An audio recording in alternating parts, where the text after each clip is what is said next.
Okay. In the last class we have discussed about the centripetal force and its applications. तो application में हम लोग ना दो चीज़ें हम डिस्कस किए थे. पहला चीज़ ये था कि अगर एक कार प्लेन रोड में अगर टर्निंग करता है तो कितने मैक्सिमम वेलोसिटी के साथ वो टर्न कर सकता है. तो वो जो मैक्सिमम वेलोसिटी हमें मिला था v max is equal to v found root over of mu r g. दूसरा केस हमें ये मिला था कि अगर हमारे पास एक बाईसाइकिल है या मोटरसाइकिल है, अगर मोटरसाइकिल में हम बैठ के जा रहे हैं और हम वहाँ पे उस मोटरसाइकिल से टर्निंग लेना चाहते हैं, तो हम लोग क्या करते थे, उस मोटरसाइकिल को या बाईसाइकिल को थोड़ा टिल्ट करते थे वर्टिकल डायरेक्शन पे. अगर वर्टिकल डायरेक्शन के साथ थीटा डिग्री करके टिल्ट करके साइकिल को टर्न करते हैं तो उस समय कितना मैक्सिमम वेलोसिटी के साथ हम टर्न कर पाएंगे. तो answer v max is equal to v r getting root over of r g tan theta. Theta क्या है? It is the angle made by the cycle with the vertical direction. Getting? Okay. Today our topic is centripetal force and maximum velocity for a car turning on a banked road. Banked road का मतलब क्या है? Banked road का मतलब ये होता है कि अगर हमारे पास एक रास्ता रोड है, उस रोड का दो किनारा होता है, दोनों किनारों में से एक किनारा को अगर मैं उठा दूँ, थोड़ा एक पर्टिकुलर एंगल करके उठा दूँ, तो हम उस रोड को बोल सकते हैं बैंक्ड रोड. तो अगर एक कार उस बैंक्ड रोड में अगर टर्न करता है, क्योंकि देखो पहला चीज़ तो हमें ये समझ में आना चाहिए कि हम साइकिल में जो टर्निंग करते हैं तो उस हम साइकिल को टिल्ट कर सकते हैं. अब फोर व्हीलर में जा रहे हैं, एक कार में जा रहे हैं, तो कार को तो टिल्ट नहीं कर पाएंगे ना. अगर कार को टिल्ट नहीं कर पाएंगे तो क्या करना पड़ेगा? तो हम रास्ता को ही थोड़ा सा बेंड कर देते हैं, थोड़ा सा एक किनारा को उठा देते हैं. सेम चीज़ें हैं, बट यहाँ पे हम लोग अलग वे में हम इसको सोचना पड़ेगा और कौन कौन सी फोर्स उस कार के ऊपर लग रहा है उसको हमें डिस्कस करना पड़ेगा. तो first thing, centripetal force and maximum velocity of for a car turning on a banked road. तो बैंक्ड रोड तो समझ में आ गया हमें. बैंक्ड रोड का मतलब मैं अब थोड़ा सा यहाँ पे समझाने के लिए ट्राई कर रहा हूँ. बैंक्ड रोड क्या होगा? And this is the suppose horizontal surface we have taken. ये एक रोड है, ये रोड ऐसे आया है, फाइन. अगर ये रोड का दो किनारा, एक किनारा ये है, एक किनारा ये है, अगर ये एक किनारे को मैं ऊपर उठा दूँ, एक किनारे को कंस्टेंट रख के दूसरा किनारे को अगर मैं ऊपर उठा दूँ, तो जैसा रोड बनेगा that is the banked road.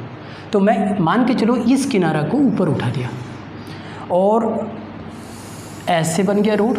मान के चलो ये किनारा को मैं थीटा एंगल उठा दिया था ऊपर, तो ये जो रोड बना, this plane we can say that banked plane और banked road. Getting my point? अगर ये बैंक्ड रोड हमें समझ में आया तो मान के चलो यहाँ पे कार है एक. अगर ये कार है तो थोड़ा सा समझने के लिए ट्राई करते हैं हम लोग. तो कार का कुछ तो मास है, उस मास की वजह से उसके ऊपर एक ग्रेविटेशनल फोर्स एग्जर्ट होगा वर्टिकली डाउनवर्ड डायरेक्शन पे. तो वेट काम कर रहा है इसके ऊपर वर्टिकली डाउनवर्ड डायरेक्शन पे. This is weight, that is mg force, fine. लेकिन अगर ये कार इस बैंक्ड रोड में अगर ऐसा खड़ा है तो ये कार इस इंक्लाइंड प्लेन को इस रोड के ऊपर एक फोर्स एग्जर्ट कर रहा होगा इस डायरेक्शन पे, इस डायरेक्शन, इसके साथ 90 डिग्री करके, इस इंक्लाइंड प्लेन के साथ 90 डिग्री करके एक फोर्स एग्जर्ट कर रहा होगा जो उसका वेट की वजह से है. तो ये फोर्स, ये जो ऐसे जो कार जो इस इंक्लाइंड प्लेन को ऐसे धक्का दे रहा है, तो ये इंक्लाइंड प्लेन भी तो कार को रिएक्शन फोर्स दे रहा होगा ऊपर की तरफ.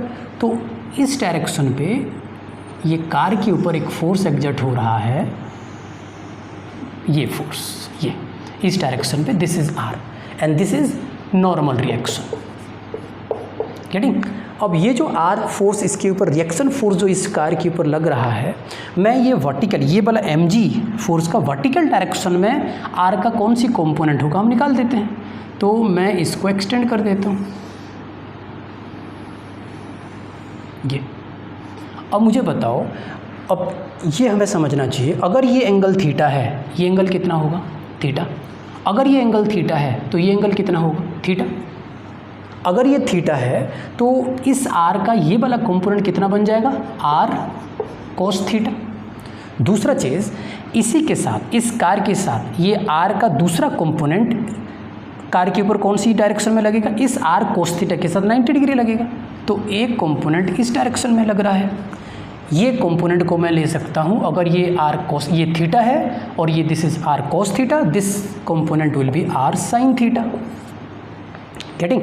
और अगर ये आर साइन थीटा है, दूसरी चीज़ हमें ये समझना है यहाँ पे, अब जब ये कार इस बैंक्ड रोड में टर्न करेगा तो इसका direction of intention of motion किधर है? उस डायरेक्शन, अगर ये ऐसे टर्न कर रहा है तो इसका इंटेंशन ऑफ मोशन का डायरेक्शन किधर है? उधर है। अगर उस डायरेक्शन में इसका इंटेंशन ऑफ मोशन का डायरेक्शन है, तो इंटेंशन ऑफ मोशन है उधर, तो फ्रिक्शन फोर्स इधर काम करेगा।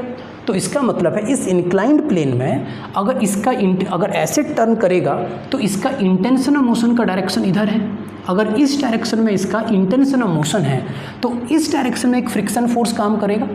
ये फ्रिक्शन फोर्स एफ आर कर दिया, या सिंपल एफ लेते हैं हम लोग, तो फ्रिक्शन फोर्स यहाँ पे काम कर रहा है। तो अगर ये एंगल थीटा है, this parallel to this and this is the transverse, if this is the transverse this angle is equal to this angle. अगर ये एंगल थीटा है तो ये वाला एंगल भी थीटा होना चाहिए। अगर ये थीटा है तो इस एफ का फ्रिक्शन फोर्स का अगेन दो कंपोनेंट ले सकते हैं।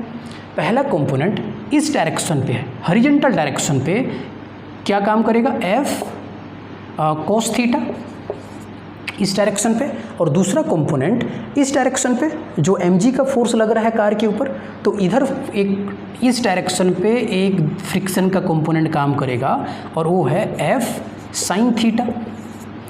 अब देखो कार के ऊपर लगने वाला कितने फोर्सेस हो गए? पहला, कार के ऊपर ये वाला फोर्स लग रहा है आर कोस थीटा, दूसरा लग रहा है इस डायरेक्शन में वर्टिकल, पहला तो वर्टिकल डायरेक्शन में r cos theta, vertically downward direction में दो, एक है mg, दूसरा है f sine theta. Next, horizontal component, इस कार के ऊपर लगने वाला हॉरिजॉन्टल फोर्स कौन कौन है? एक फोर्स लग रहा है आर का एक कंपोनेंट आर साइन थीटा, दूसरा लग रहा है एफ का एक दूसरा कंपोनेंट एफ कोस थीटा।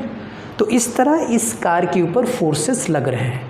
अब दूसरी चीज़ ये चीज़ हमें समझना है यहाँ पे कि वर्टिकल डायरेक्शन, देखो क्या ये कार ऊपर जा रहा है? नो। क्या ये कार नीचे आ रहा है? नो। अगर ये कार ऊपर या नीचे नहीं जा रहा है, इसका मतलब ये है, क्लियर इंडिकेट करना चाहिए हमें कि इसका वर्टिकली अपवर्ड डायरेक्शन में जो फोर्स एग्जर्ट हो रहा है वो वर्टिकली डाउनवर्ड डायरेक्शन में जो फोर्सेस एग्जर्ट हो रहे हैं उसको बैलेंस कर रहा होगा उनको। तो इसका मतलब है हम यहाँ पे एक इक्वेशन बना सकते हैं, लेकिन इक्वेशन बनाने से पहले एक चीज़ हम यहाँ पे लिख देते हैं। आर, यहाँ पे थीटा क्या है? Theta is the angle of made by the banked road with horizontal surface. Getting? और आर मैं यहाँ पे डायरेक्ट यहाँ पे लिख देता हूँ, r has two components. First one is the r cos theta. R cos theta कौन सी कंपोनेंट है? इसको मैं वर्टिकल कंपोनेंट लिख देता हूँ, वर्टिकल कंपोनेंट। एंड दूसरा second is r sine theta. R sine theta किधर है? This is the horizontal component, तो मैं इसको लिख देता हूँ horizontal. Okay. And friction force का अगेन दो component. Friction f r has two components.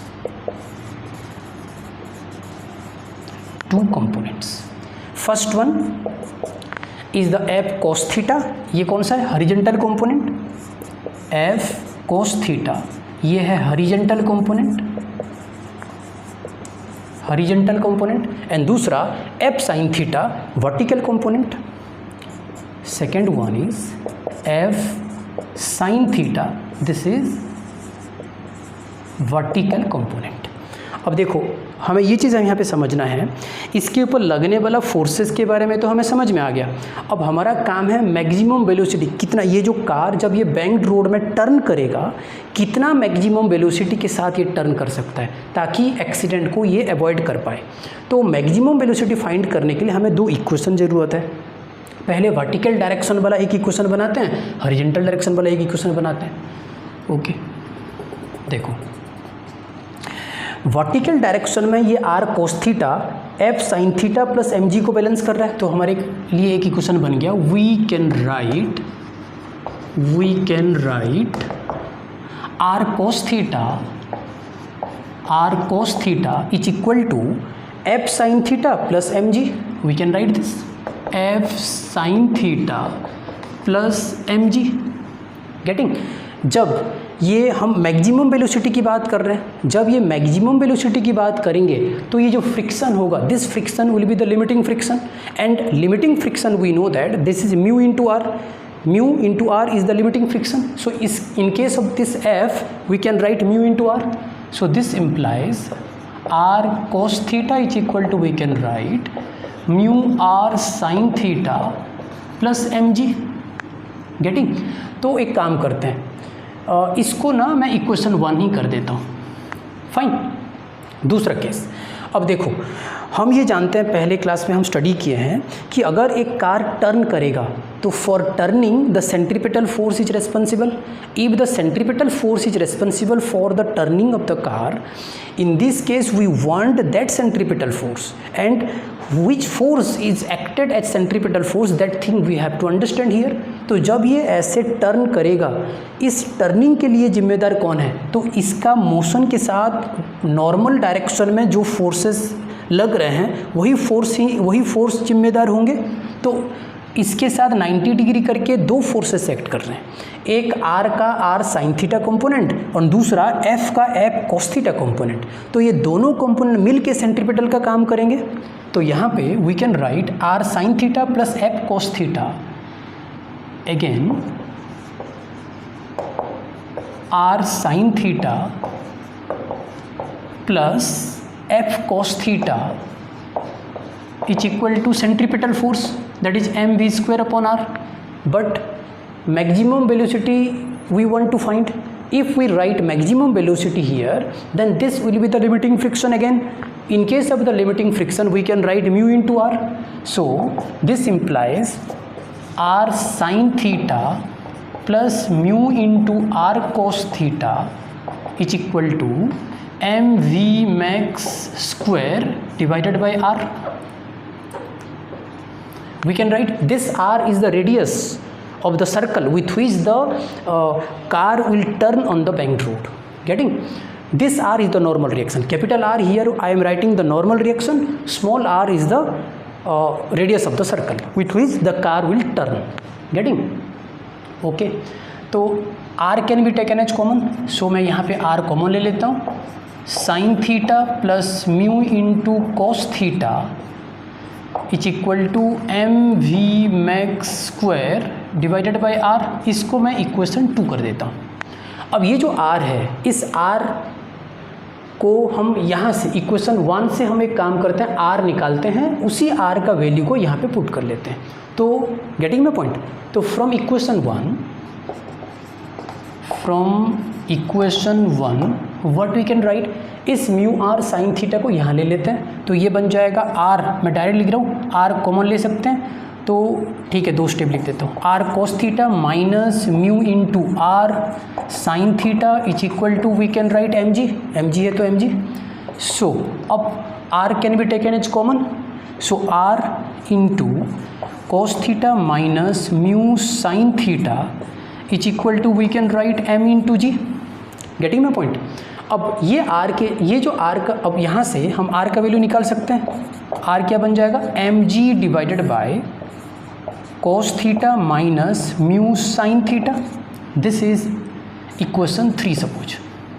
तो ये जो आर का वैल्यू मिला, इस आर का वैल्यू को इक्वेशन 2 पे यहाँ पे पुट करते हैं. तो now equation 2 will be how much, r की जगह में वैल्यू पुट कर दिया मैं, m g divided by cos theta minus mu sine theta. ठीक है, आर का वैल्यू हो गया. अब यहाँ पे है sine theta plus mu cos theta, तो यहाँ पे लिख देता हूँ मैं sine theta plus mu cos theta is equal to कितना है, M we max square divided by R. तो अब यहाँ पे देखो, ये m and m will be cancelled out. Okay, मुझे क्या निकालना है, वी मैक्स निकालना है. So this implies V maximum, और maximum velocity will be how much, are यहाँ पे आके मल्टीप्लाई हो जाएगा. तो ये बन जाएगा आर इंटू जी. यहाँ पे बचा sine theta plus mu into cos theta divided by cos theta minus mu sine theta whole. अब ये v मैक्सिमम स्क्वायर है ये, अगर v मैक्स निकालेंगे तो इसका रूट ओवर लेना पड़ेगा। Getting my point? तो अगर ये मिला, लेकिन हम यहाँ पे क्या चाहते हैं पता है, यहाँ पे थोड़ा सा हमें दिमाग लगाना चाहिए कि अगर ये जो साइन थीटा है, हम चाहते हैं कोई भी फ्रिक्शन में हो, सेंट्रीपिटल फोर्स पे हो, तो मैक्सिमम केस में हम लोग साइन थीटा और कॉस थीटा को हटा के इसको अगर टेंजेंट थीटा कर पाएँ, तो टेंजेंट थीटा हमें दो चीज़ें बताता है। Tangent theta is equal to mu, we have studied in the friction, that is coefficient of friction. Getting? And दूसरी चीज़, टेंजेंट थीटा स्लोप को भी बताता है। तो बेटर है कि हम साइन थीटा और कॉस थीटा को टेन थीटा में कन्वर्ट कर पाएँ तो हमारे लिए अच्छा होगा। तो हम एक काम करते हैं, न्यूमरेटर और डिनोमिनेटर दोनों में कॉस थीटा डिवाइड कर लेते हैं। अगर कॉस थीटा डिवाइड कर लेंगे तो ये sine theta upon cos theta tangent theta हो जाएगा, यहाँ cos theta upon cos theta cut जाएगा। तो दिस इम्प्लाइज दैट, मैं डायरेक्ट लिख दे रहा हूँ यहाँ पे, v max is equal to R G into sine theta, मैं डायरेक्ट लिख दे रहा हूँ यहाँ पे, sine theta upon cos theta क्या बन जाएगा, टेंजेंट ऑफ थीटा, या मैं ऐसा लिख देता हूँ, दो स्टेप बना देता हूँ, sine theta plus mu cos theta divided by cos theta whole divided by, नीचे भी cos theta minus mu sine theta divided by cos theta.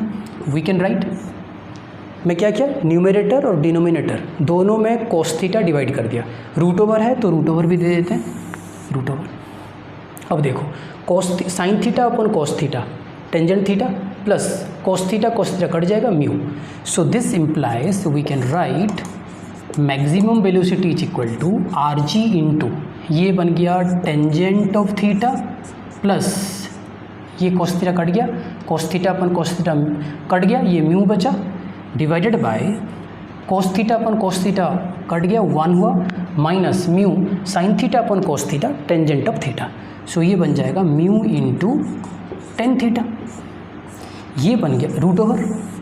अब this is the actual expression for the maximum velocity for the car with which it can turn on the bank road. तो maximum velocity कितना मिला, root over of r ji into tangent theta plus mu divided by 1 minus mu into tan theta. Getting? यहाँ पे देखो फिर एक चीज़ हमें समझना है, मैक्सिमम वेलोसिटी यहाँ पे तीन फैक्टर के ऊपर फिर डिपेंड कर रहे हैं। पहला आर, दूसरा थीटा, तीसरा म्यू। तो यहाँ पे आर क्या है, radius of the circle with which the car turns. Theta क्या है, it is the angle made by the banked road with the horizontal. Mu क्या है, the coefficient of friction of the road, banked road. Getting? तो यहाँ पे हाँ, अब हम लोग पहले हम ये डिस्कस किए थे, अगर ये बैंक्ड रोड ना हो के प्लेन रोड होता और वहाँ पे जब कार टर्न करता है तो कितना मैक्सिमम वेलोसिटी के साथ ये टर्न कर सकता है, हमें क्या एक्सप्रेशन मिला था, that is maximum velocity is equal root over of mu r g. तो मैं ये इसको अगर प्लेन रोड कर दूँ तो थीटा कितना हो जाएगा, 0, क्योंकि एक किनारे को जो मैं उठाया था ये ना उठा के अगर उतना ही रख दूँ तो क्या बन जाएगा, एक प्लेन रोड बन जाएगा। अगर ये प्लेन रोड बनेगा तो थीटा शुड भी 0 डिग्री। अगर थीटा को 0 पुट करते हैं तो कितना आ रहा है, क्या इतना आ रहा है, mu r g, root over of mu r g. Check करके देखते हैं। तो मैं यहाँ पे लिख देता हूँ, यहाँ पे लिख रहा हूँ, it's okay, is it visible, yes. Maximum velocity यहाँ पे theta, if theta is equal to 0 degree then maximum velocity कितना बन जाएगा, आर जी इंटू टेन थीटा। थीटा अगर मैं 0 कर दूँ तो टेन 0 बन जाएगा, तो म्यू बचा ऊपर में खाली, mu divided by 1 minus mu into tan theta. Theta की जगह में अगेन 0 पुट करेंगे तो again tan 0 is equal to how much, again 0, तो 0 इंटू म्यू 0, 1 माइनस 0, ये बन गया। रूट ओवर है तो रूट ओवर निकाल दिया। अब 1 माइनस 0 तो 1 होता है, म्यू अपन 1 म्यू बन जाएगा। So this implies maximum velocity is equal to mu r g root over. देखो ये वाला चीज़ को देखो और ये वाला चीज़ को देखो, गेटिंग। ये प्लेन रोड में जब कार टर्न करता था मैक्सिमम वेलोसिटी हमें मिला था √/μ/r(g). जब हम बैंक्ड रोड में वही कार जब टर्न करेगा तो हमें मिला maximum velocity is equal to √/r(g) into tan theta plus mu divided by 1 minus mu into tan theta. जब हम इस थीटा को जीरो कर दिए तो हमें फिर मिला maximum velocity we can write √/μ/r(g). Getting. In this way we can study about the centripetal force and the maximum velocity for a car turning on a banked road. This is the concept for a banked road, and this will be very important. This is the very important concept we got for the centripetal force and the maximum velocity for a car turning on a banked road. And this expression will be very helpful for engineering entrance exam, for JEE, IIT and your PMT examination. Okay, Vmax is equal to, we are getting √/r(g) tan theta plus mu divided by 1 minus mu into tan theta. Getting? Okay, thank you.